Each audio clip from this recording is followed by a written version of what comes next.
Lo que vamos a iniciar hoy ya tiene que ver con el movimiento circular uniforme. No sé si ya habíamos empezado nosotros, estamos atrasados. Si vamos, ya dimos eso, ¿no? No, no hemos empezado. No, ok. Bueno, el ejercicio inicial va a ser el siguiente. Les voy a dar, ahora que inicie el lapso, les voy a dar 5 minutos para que 3 personas se ganen 3 buenas notas diciéndome la respuesta, pero no solamente la respuesta, tiene que decirme por qué, porque tiene que haber una explicación a la respuesta que escogió. Voy a dar 5 minutos a partir de ahora. Vayan mirando con calma esas 3 preguntitas. Los de arriba, las 2 primeras se llaman engranajes y la última, una combinación de poleas, ¿ya? Para que sepan el nombre propio, cómo se llaman esos artefactos mecánicos que son circulares. Bueno, entonces son las 2:08. Vamos a darle hasta las 2:14 para que ustedes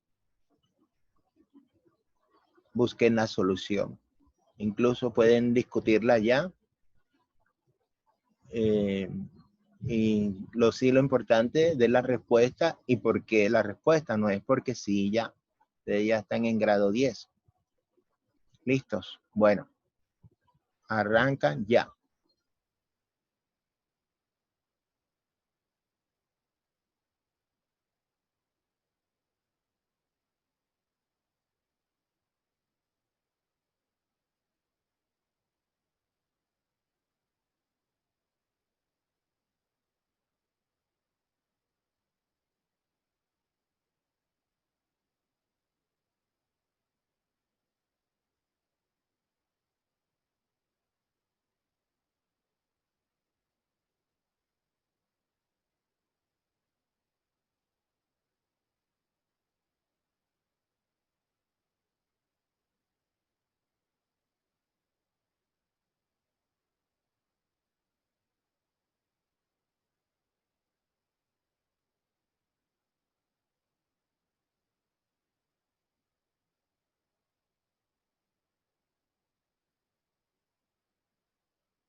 Muy bien.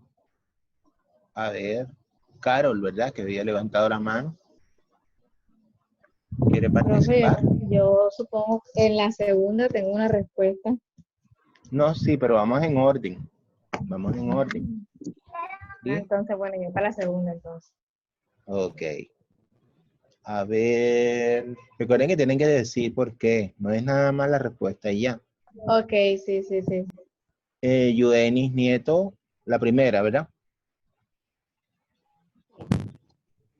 Digo que es No te escucho, Yudenis. la B. Se oye como lejos. ¿Me escucháis? ¿Me escuchan? Ahora sí. Habla Bueno, yo despacio digo para que que es te la escuche. B. Yo ¿Por qué? A opino ver. que es la B. Que la tuerca, bueno, gira un sentido. Entonces la otra, la que está al lado, va contrario, porque si estaba bajando, Bueno, el lado C. vamos a visualizar, porque como se oye entrecortado, vamos a dibujar según lo que estás diciendo, ¿verdad? Para que se entienda. Espérate. Tú dices que la rueda A gire ¿hacia dónde? Hacia la derecha.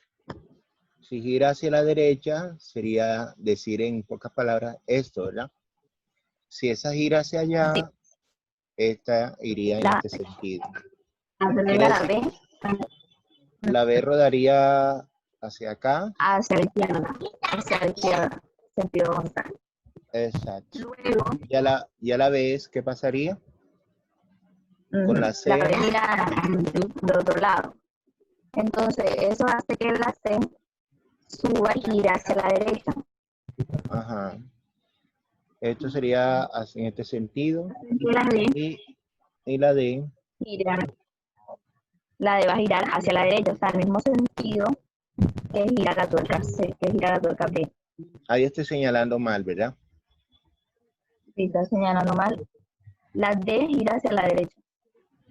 Entonces iríamos hacia y La D. iría de esa manera. Bueno, entonces, ¿cuál es la opción que tú escogiste? Yo escogí la B, La B. ¿Qué dice la B? que la rueda D y D giran siempre al mismo sentido. Exacto. Si lo corroboramos y lo comparamos en la figura, nos damos cuenta que efectivamente se está cumpliendo, ¿verdad? Esto es lo que en física se llama razonamiento mecánico. Esto era, y lo están utilizando mucho en las pruebas de ingreso de pronto al SENA, a una empresa, las están utilizando mucho para ver cómo la persona se enfrenta a situaciones porque son de lógica. Muy bien, Nieto. A ver, la número 2, que queda Carol, ¿verdad? Sí, profe. A ver, Carol. Yo en la número 2 opino que sería la C, o sea, el engranaje más pequeño. Uh-huh. Y Porque efectivamente, si tú te orientas por el número de dientes, ¿quién por el tendrá número menos? de dientes y por también por su manera de moverse, que siempre es hacia la derecha en el sentido del reloj. Uh-huh. Sí, ese es complementario, pero realmente sí es el número de dientes lo que determina Sí, el hecho. Aunque tú observas ahí el bucle que se está moviendo de la A hacia dónde, hacia la izquierda, ¿verdad? sí. ¿Cómo sería el movimiento de C? Vamos a ver, vamos a ensayar lo que estábamos practicando en el ejercicio pasado. Si esa se mueve hacia la izquierda, Porque la A gira hacia la izquierda, la B se complementaría para la derecha también. Ah, no, perdón. sería así, ¿no? Sí, Lo que estaríamos es transmitiéndole el movimiento. ahí entonces cambiaría la C también, estaría recibiendo el movimiento, cambiándolo como las manecillas del reloj. Ahí estamos bien. Sí. No como las manecillas del reloj, porque las manecillas del reloj es contrario. Un ejemplo, tratar de un ejemplo. Ah, ya. Entonces, ese sería lo correcto. Y en sí es una característica que tiene la rueda, si tú la observas bien, tú le puedes medir unas variables. Por ejemplo, una línea que pasa por todo el centro se llama diámetro. Eso te lo enseñó el profesor de matemáticas. Geometría, diámetro se simboliza con la letra D mayúscula. Y tendríamos otro que se llama el radio. Y ese radio es prácticamente la mitad del diámetro. Generalmente para nosotros poder entender el tamaño de un engranaje o de una rueda, simplemente lo que tenemos que medir es el diámetro o el radio. Si el diámetro es más mayor, decimos que es una rueda mayor, si tenemos una inicialmente más reducida. Entonces, ¿cómo comparamos el tamaño por el diámetro? Así como hablamos de los clavos de tantas pulgadas, los clavos hablamos del largo del clavo, ¿verdad? Y por eso van a haber de diferentes tamaños, o a haber tornillos también de diferente tamaño. Eso depende del grosor y del largo que también tenga el tornillo. Muy bien.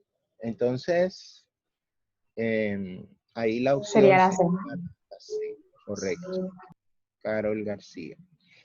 ¿Y quién me colabora con la tercera? Sofía. A ver, muy bien, Sofía. Bueno, profesor, yo creo que es la B, que baja. Yo creo o yo pienso. Yo pienso que es la B. Exacto, hay que tener seguridad. Bueno, vamos a probar. ¿Dónde estará el bucle? ¿Dónde estará el bucle? O el señalamiento donde se está moviendo. ¿Cuál es? El engranaje más pequeño, no. Sí, pero este La no se figura llama más engranaje. pequeña, Este no se llama engranaje, se llaman poleas, ¿recuerdas? Poleas. polea, No te olvides. Bueno, muy bien. ¿Se está moviendo hacia dónde? hacia la derecha. No, Gira hacia la izquierda. hacia la izquierda, correcto. Si se mueve a la izquierda, lo que hace la banda Es- es la correa, ¿verdad? Que une las sí, dos.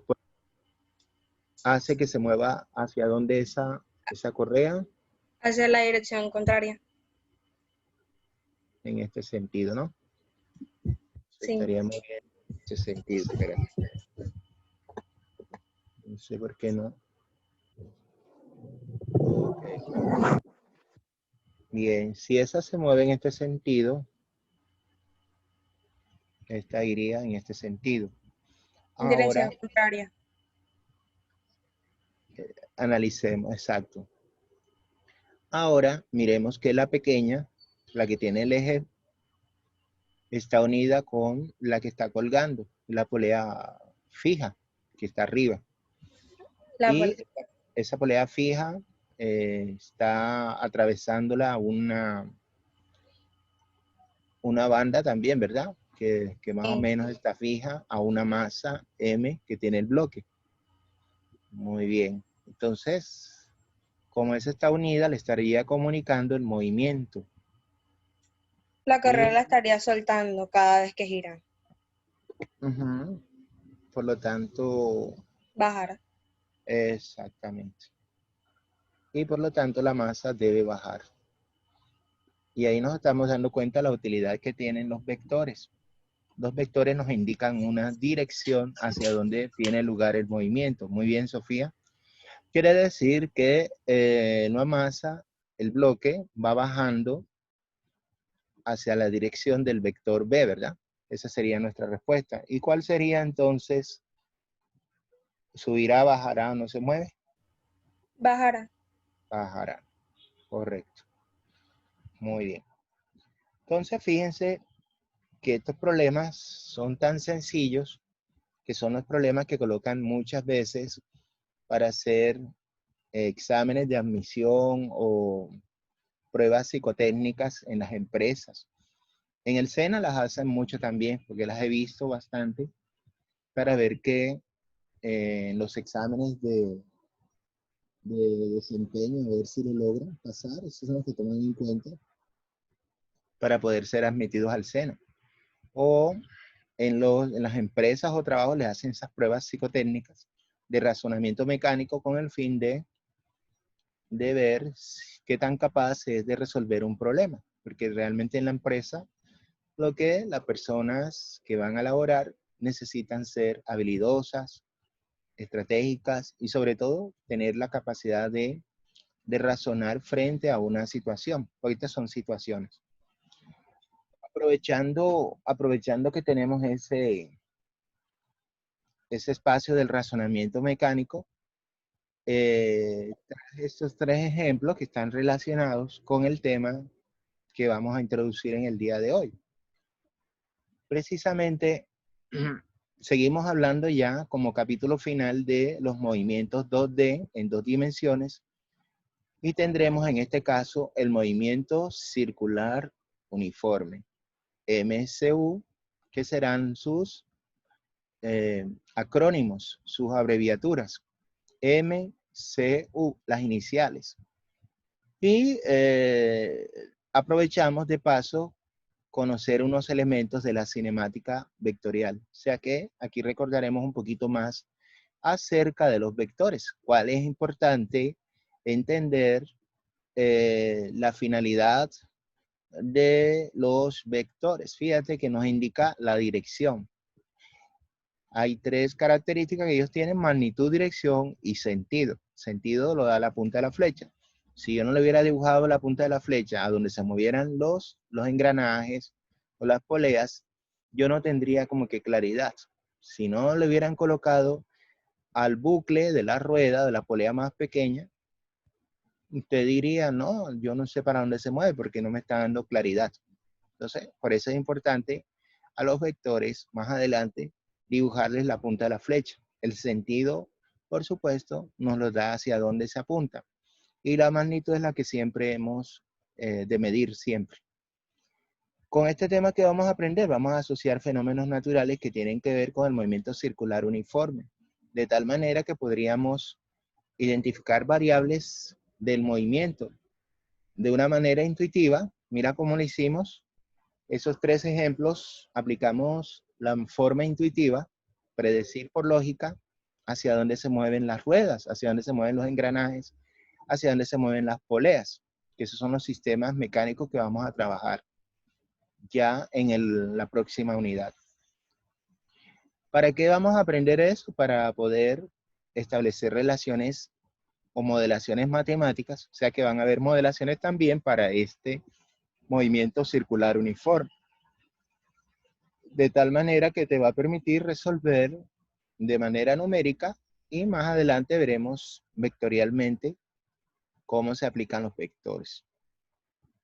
Entonces, ¿qué tienen en común todas? Que todas aplican circunferencias, círculos, son ruedas, superficies planas, y de ahí podemos como que rescatar qué cosas que se han inventado a partir de la rueda tienen esa forma circular, así como las vemos allí. A ver, ¿quién se atreve a decir algo?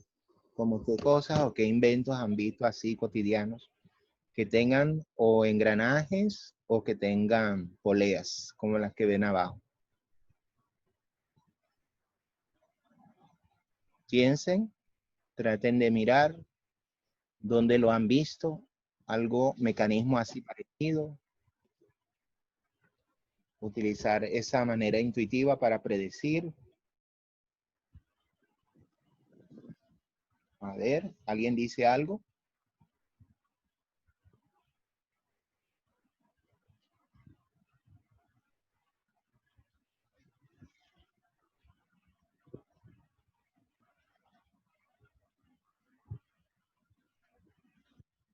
¿En la bicicleta?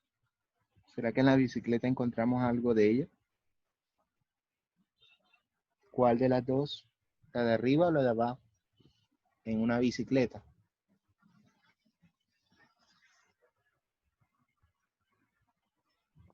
La cadena de la bicicleta, como la de las poleas. Exacto. Exacto.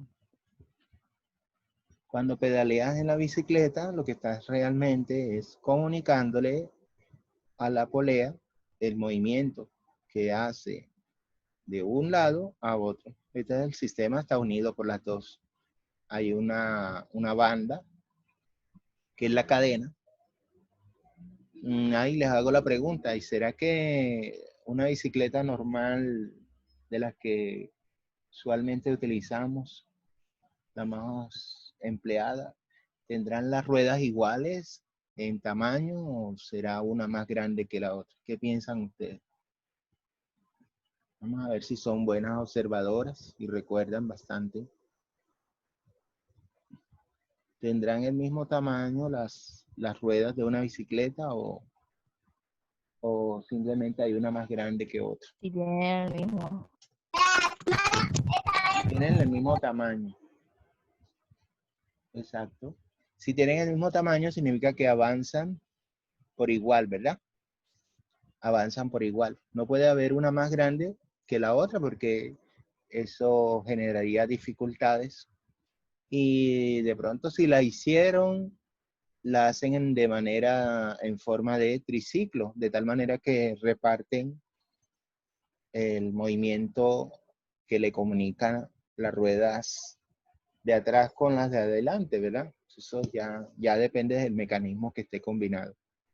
Yo diría que ese de pronto sería la única excepción ahí, el triciclo y de pronto unas bicicletas, las primeras que se inventaron alguna vez. Bueno, entonces, ejemplos también que vemos de movimiento circular en el carrusel, en una ciudad de hierro o en el circo. ¿Qué más podríamos encontrar de ejemplo que tiene movimiento circular? En una ciudad de hierro o en un parque o de diversiones. ¿Qué se les ocurre a ustedes? A ver.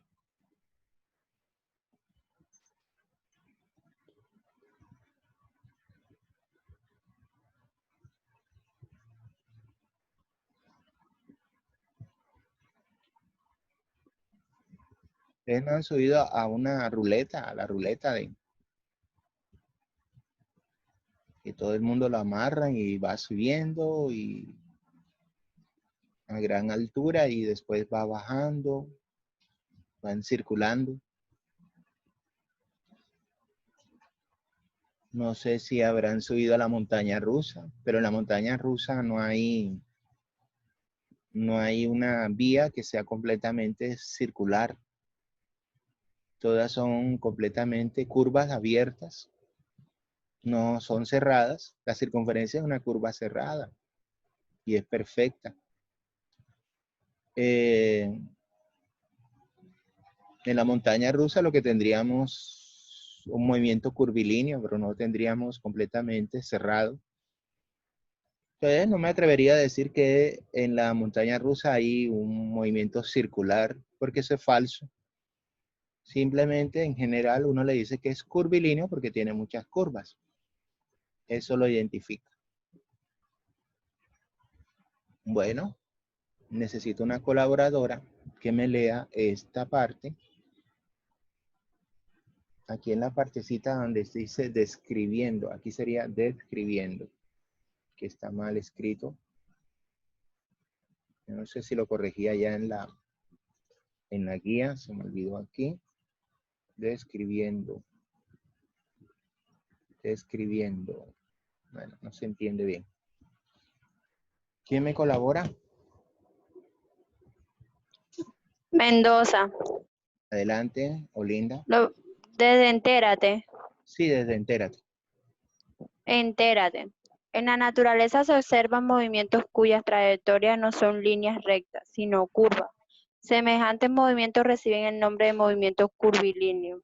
Los planetas y los satélites se mueven en el espacio describiendo trayectorias curvilíneas, mientras que toda clase de medios de transporte, elementos de las máquinas y mecanismos en general describen también trayectorias curvas. Uh-huh.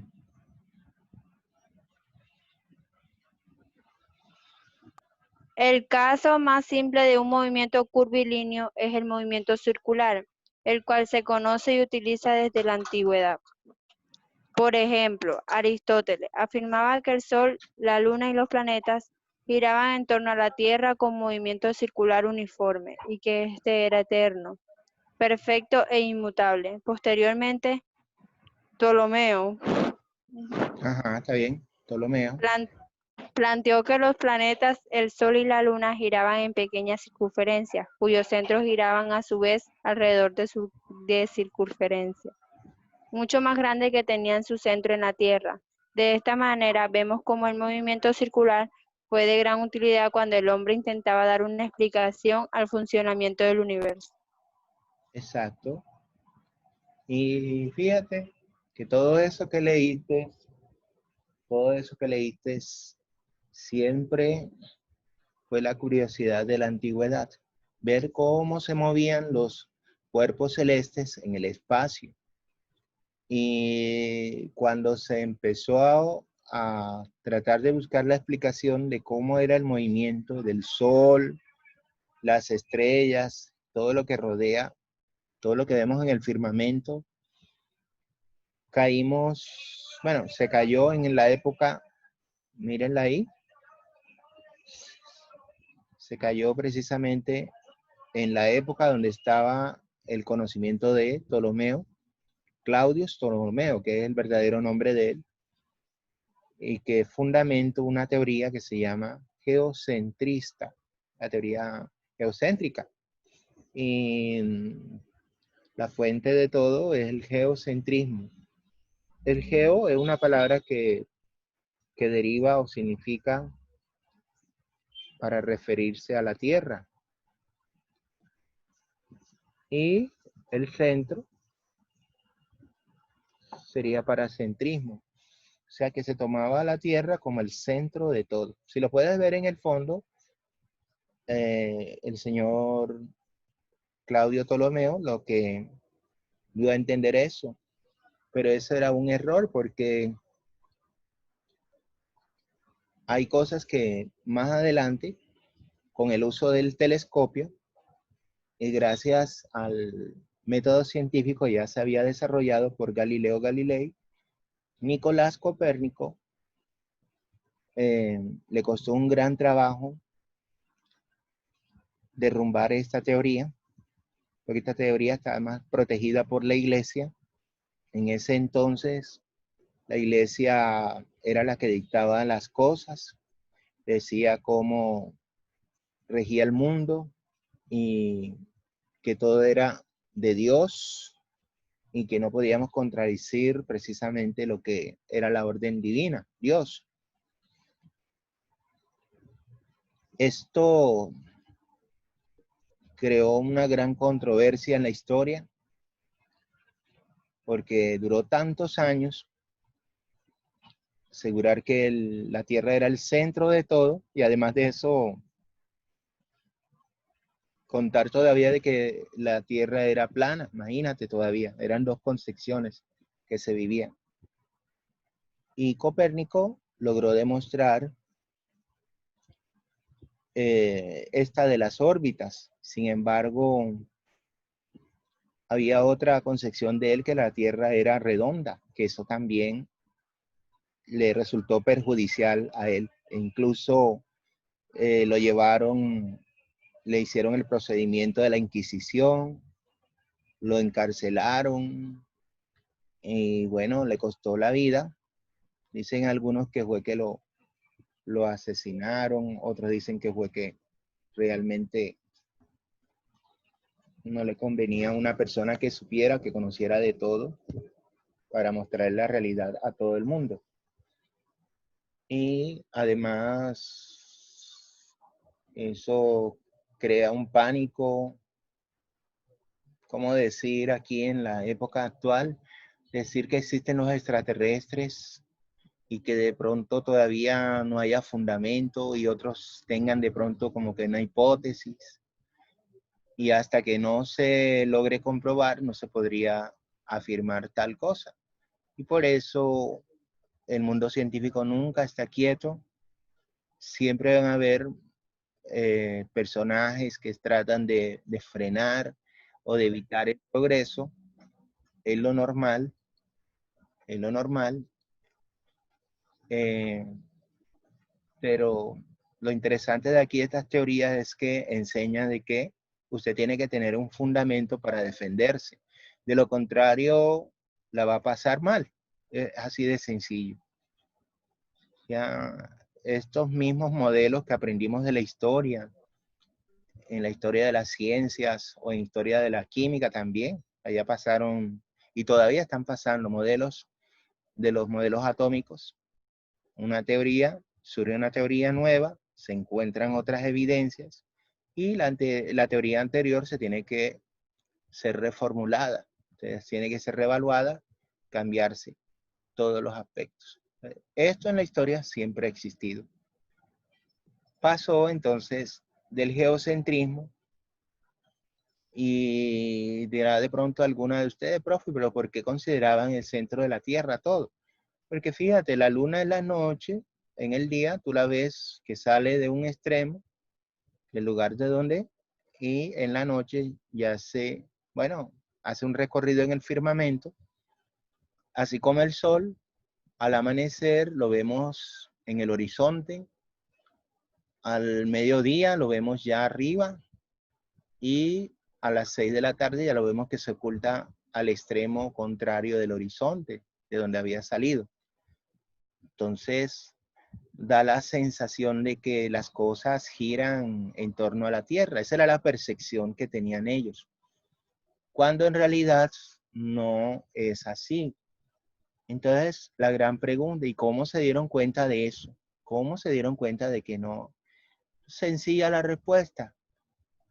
Usaron mucho el telescopio gracias a los conocimientos de uso de Galileo y encontraron que, por ejemplo, si esto fuera, que este es el modelo actual, si esto fuera, si lo están viendo en la pantalla, y llegara un cometa del espacio exterior, aquí vemos la Tierra, de acuerdo al modelo geocéntrico, el cometa llega y debería de darle la vuelta a la Tierra y nuevamente regresar al espacio. ¿Ya? De acuerdo a esas predicciones, tendría que funcionar así. Cuando se dieron cuenta de que la historia no era tal cual como la habían predicho, sobre todo los defensores de Ptolomeo. Y ya Galileo había apuntado a su teoría. Resulta que el cometa llegaba, bordeaba el Sol y nuevamente se perdía en el espacio. Eso dándonos a entender de que ya el Sol no se podría considerar el centro, la Tierra no se podría considerar el centro del universo, sino que era el Sol. Ya cambia la teoría. Ya tenemos una evidencia. Las observaciones telescópicas de Copérnico, los conocimientos de Galileo permitieron afirmar todo eso. Y así también el planeta Urano, que también tiene una forma de rotación